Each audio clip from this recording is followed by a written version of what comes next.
सच्चिदानन्दरूपाय विश्वोत्पत्त्यादिहेतवे तापत्रय विनाशाय श्रीकृष्णाय वयं नुमः। श्रीकृष्णाय वयं नुमः। वासुदेव परावेदा वासुदेव परामखः वासुदेवो परायोगा वासुदेवः पराक्रिया वासुदेवं परं ज्ञानं वासुदेवं परं तपः वासुदेवो परो धर्मो वासुदेवो परागतिः। बोले वृंदावन बिहारी लाल की जय। श्रीमद् भागवत कथा। भाके कहे ते भाग खुल जात है, अगा के कहे से गुमान मीट जात हैं। वाके कहे वैराग्य मिल जात हैं, अता के कहे भव सिंधु तर जात हैं। भास कहते ही भागवत कहते ही हमारा भैया भाग्योदय हो जाता है। गा के कहने से हमारे जितने भी अहंकार है, मद है, गुमान है, यह मिट जाते हैं। वाक कहे से हमें सुंदर ज्ञान और वैराग्य की प्राप्ति हो जाती है। और ज्ञान और वैराग्य भक्ति का जब हमारे अंदर में समावेश हो जाता है, भगवान की कीर्ति को सुनने लगते हैं, तो इस भवसागर से हम तर जाते हैं।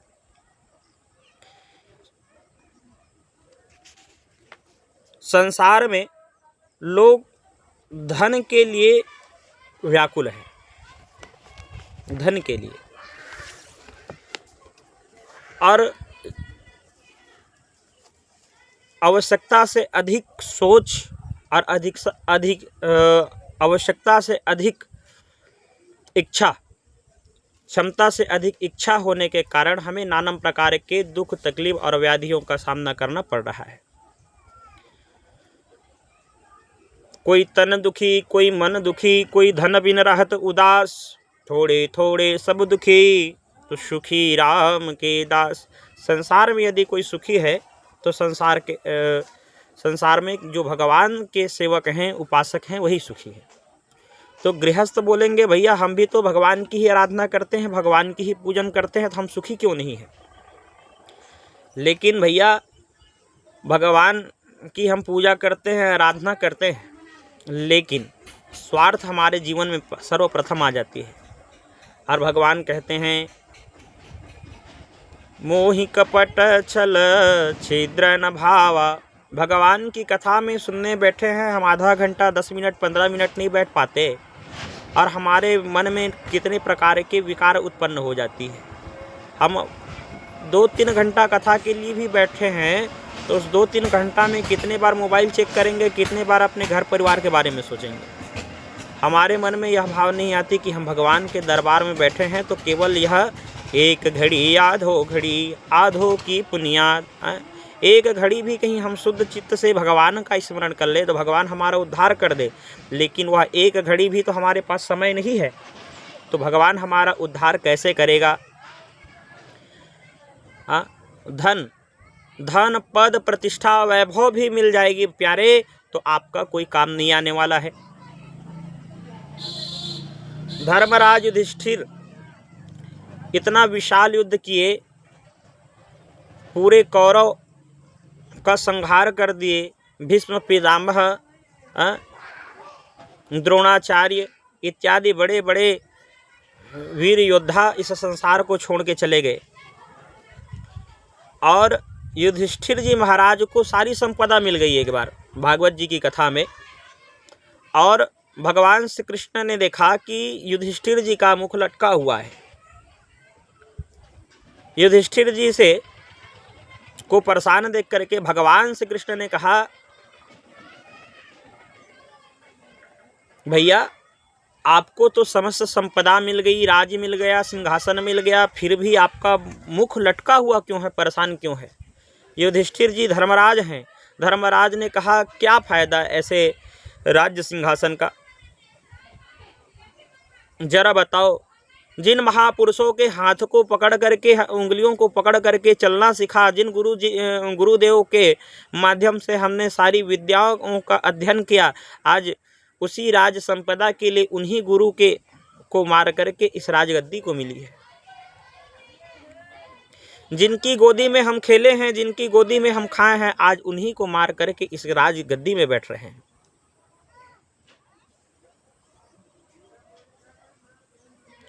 और मैं उन्हीं सबको समाप्त करके इस गद्दी में बैठ रहा हूं। केशव, मैं कैसे खुश हो सकता हूं? तो सारी वैभव संपदा मिल जाने के बावजूद भी सुख नहीं मिल पाती, और विशेष सुख तकलीफ में भी थे। युधिष्ठिर जी हमेशा विपत्ति का सामना कर रहे थे तो सुखी जीवन व्यतीत कर रहे थे, सुख से हंस रहे थे, बोल रहे थे, खा रहे थे, पी रहे थे, पांचों भाई सुखी रहते थे। जब भी मैं अपने गुरु माताओं के सामने जाता हूँ, अपने भाई की पत्नियों के सामने जाता हूँ, उनकी सुनी मांग को मैं जब देखता हूँ तो मेरा जो नेत्र है अश्रु से भर आता है। मैं कैसे सुखी हो सकता हूँ राघव? मोहग्रसित हो गए हैं अभी युधिष्ठिर जी, और मोहग्रसित हम सारे संसारवासी हैं। जब युधिष्ठिर जैसे धर्मात्मा पुरुष भी मोहग्रसित हो गए तो हम संसार के तुच्छ व्यक्ति क्या नहीं कर सकते? क्या मोह के ग्रसित हम नहीं जा सकते? मोह के ही वश में बंद करके हम अपने अस्तित्व को ही भूल गए हैं।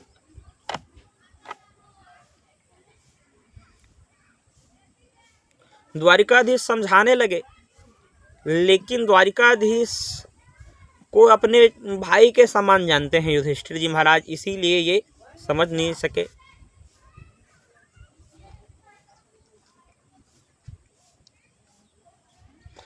भगवान समझ गए इन्हें समझाने का कोई मतलब नहीं है, इनको तो कोई सफेद दाढ़ी वाला बाबा ही समझा सकता है।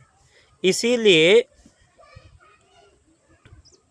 सभी पांडवों को साथ में लेकर के, माता कुंती को साथ में लेकर के, द्रौपदी को साथ में लेकर के भगवान भीष्म पितामह जी से मिलने के लिए निकले। समस्त पांडव परिकर को लेकर के प्रभु पधारे, जहां भीष्म पितामह जी बाणों की सैया पर लेटे हुए थे। जैसे ही पांडवों ने आकर के भीष्म पितामह को प्रणाम किया और भगवान भी प्रणाम किए, भीष्म पितामह जी नेत्र खोल करके देखे और भीष्म पितामह जी का बाणों से इतना छिद्र हो गया था कि शरीर से हिलना डुलना भी संभव नहीं था। असह्य पीड़ा को झेल रहे थे और कहे भगवान पांडवों के पीछे छुपे हुए थे। तो अर्जुन से कहे, अरे अर्जुन, तुम्हारा सारथी नहीं आया क्या? अर्जुन जी ने कहा, नहीं पितामह आए हैं। भीष्म पितामह ने कहा, जरा उनको सामने आने के लिए तो कहिए।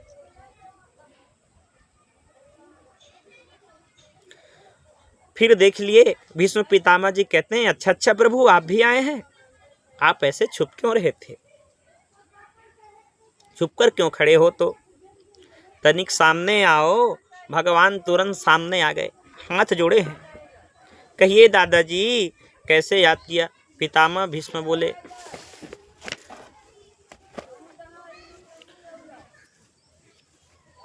और पितामह भीष्म जी कहे, अर्जुन, इसे पहचानते हो?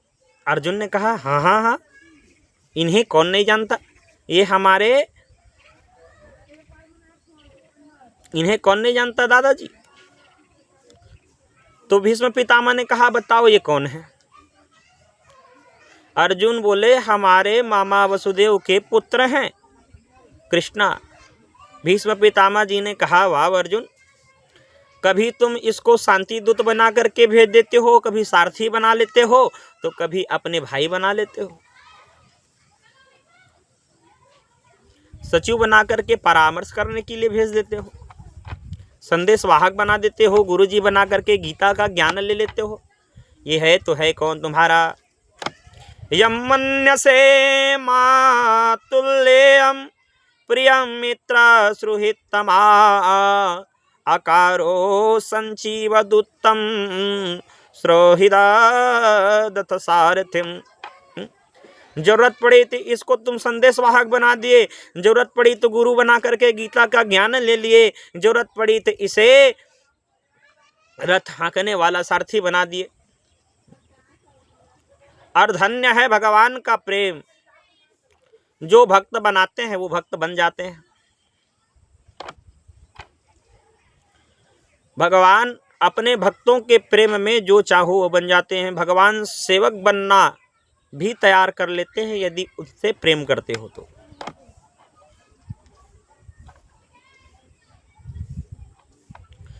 भगवान कृष्ण की उस अविरल लीलाओं को भीष्म पितामह मन ही मन स्मरण कर रहे हैं। अर्जुन तुम इसे क्या क्या नहीं बनाए हो, और भगवान बने हैं।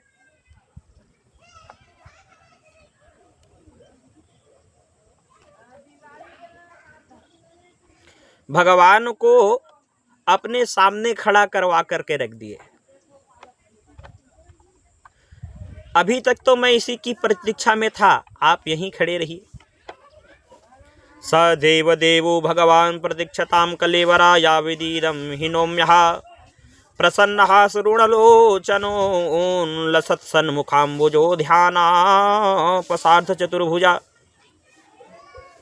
प्रभो मैं आपके हंसते हुए चेहरे को देखना चाहता हूँ, आप हंसते रहिए। आपके हंसते हुए स्वरूपों का मैं अवलोकन करना चाहता हूँ,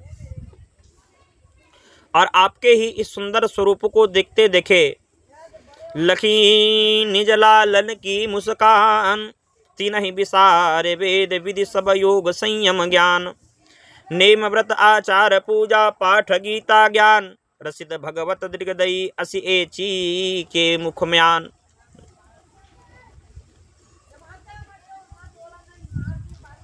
मानव जीवन में जो शोक सागर है सब सूख जाता है। जब भगवान श्री कृष्ण के हंसते हुए चेहरे को देखते हैं तो उसके जीवन के जितने भी शोक सागर हैं वो डूब जाते हैं।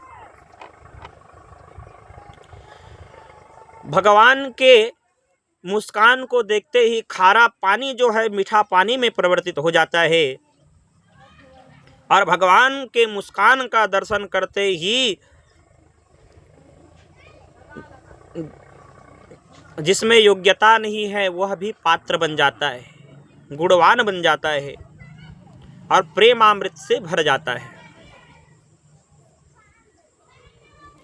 भगवान के मुस्कान पर भीष्म पितामह मुग्ध हो गए और धर्मराज की ओर इशारा किया।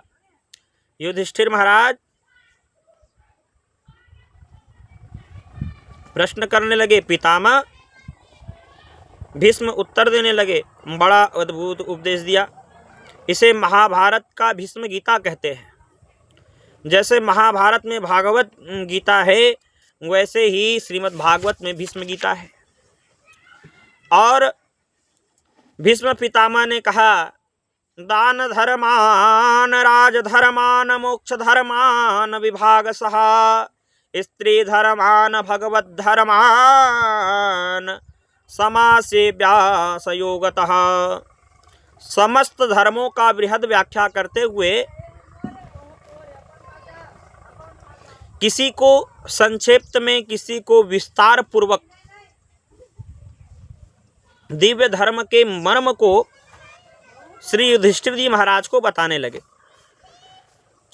और युधिष्ठिर महाराज सहित सभी पांडव ही श्रवण कर रहे हैं, और सभी पांडवों के शोक जो है पल भर में दूर हो गया। अब देखते ही देखते माघ मास शुक्ल पक्ष की सुंदर बेला आ गई, और भीष्म पितामह को लगा भैया ये तो बहुत सुंदर समय है कि इस समय में अब मुझे चल देना चाहिए। उत्तरायण की बेला है, क्यों? भगवान श्री कृष्ण सम्मुख है। इससे अच्छा कोई उत्तरायण का ऐसा शुभ मुहूर्त मुझे कभी नहीं मिलने वाला है। 6 महीना दक्षिणायन, 6 महीना उत्तरायण। दक्षिणायन मतलब देवताओं की रात्रि और उत्तरायण मतलब देवताओं का दिन। दक्षिणायन में जिनकी मृत्यु होती है तो समझ लो घर का दरवाज़ा बंद है, और उत्तरायण में कहीं मृत्यु हो गई तो समझो घर का दरवाज़ा खुला हुआ है। तो जब सूर्य दक्षिणायन में हो तो रात्रि, और जब सूर्य उत्तरायण में हो तो दिन। और इसी उत्तरायण की प्रतीक्षा भगवान भीष्म पितामह जी कर रहे थे। आज भगवान श्री कृष्ण भीष्म पितामह जी के सम्मुख खड़े हुए हैं। अब भीष्म पितामह जी ने कहा दरवाज़ा बंद हो उससे पहले हम अपना प्राणांत कर लें, और भगवान के ही साथ ही चले चले। उत्तरा के गर्भ से भीष्म पितामह जी के पौत्र श्री परीक्षित जी की रक्षा करने के कारण भगवान को उत्तरायण कहा जाता है। उत्तरा के गर्भ से जन्म हुआ है पुनः भगवान का, इसीलिए उत्तरायण। आज उत्तरायण के गर्भ सम्मुख खड़े होकर के परीक्षित जी अपने मोक्ष को पाए की कामना करने लगे हैं। और अपने शरीर को त्यागने से पहले बड़ा ही सुंदर बात कहे भगवान कृष्ण से, हे केशव, मैं इस संसार सागर से जाने से पहले अपनी एक कन्या का विवाह कर देना चाहता हूँ। भगवान श्री कृष्ण ने कहा पिताजी आप तो अखंड ब्रह्मचारी हैं, आपने तो कभी विवाह ही नहीं किया, तो आपकी पुत्री कहाँ से आ गई? कहाँ से आपकी पुत्री आ गई? आप अपनी पुत्री की कैसे विवाह करोगे? भीष्म पितामह हंसते हुए कहा महाराज मेरे पास एक पुत्री है, बहुत सुयोग्य पुत्री है, लेकिन मैं उसके लिए